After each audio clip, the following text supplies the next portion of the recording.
सोलापुरात कोयत्याचा धाक दाखवून जिवे मारण्याची धमकी देत प्रवाशाकडील पैसे लुटून पसार झालेल्या चोरट्यांना पोलिसांनी अखेर शोधले आणि पळून जाणाऱ्या या 5 चोरट्यांना पोलिसांनी सिने स्टाईलने पाठलाग करत त्यांच्या मुसक्या अवल्यात। याबाबत समजलेल्या माहितीनुसार गुरुवारी दिनांक 13 मार्च दुपारी 2:45 वाजण्याच्या सुमारास कुमठा नाका येथे आनंद नरसप्पा कत्तूल वय वर्ष 53 राहणार नवनाथ नगर हे आईच्या आजारपणाच्या खर्चासाठी घरातून पैसे घेऊन रिक्षामधून हॉस्पिटलमध्ये जात होते।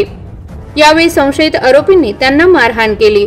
कोयत्याचा धाक दाखवून जागचा हल्ला तर तुला खलास करीन अशी धमकी देऊन फिर्यादीच्या खिशातील 1,20,000 रुपये जबरदस्तीने काढून घेतले।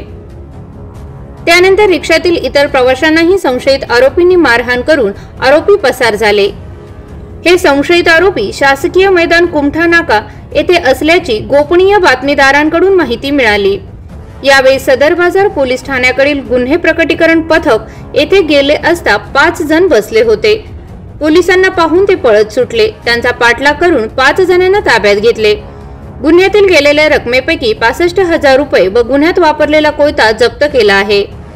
सदर गुन्ह्यामध्ये अनोळखी आरोपीचा कोणताही पुरावा नसताना सदर बाजार पोलीस ठाण्याकडील गुन्हे प्रकटीकरण पथकाने हा गुन्हा 1 तासाच्या आत उघडकीस आणला।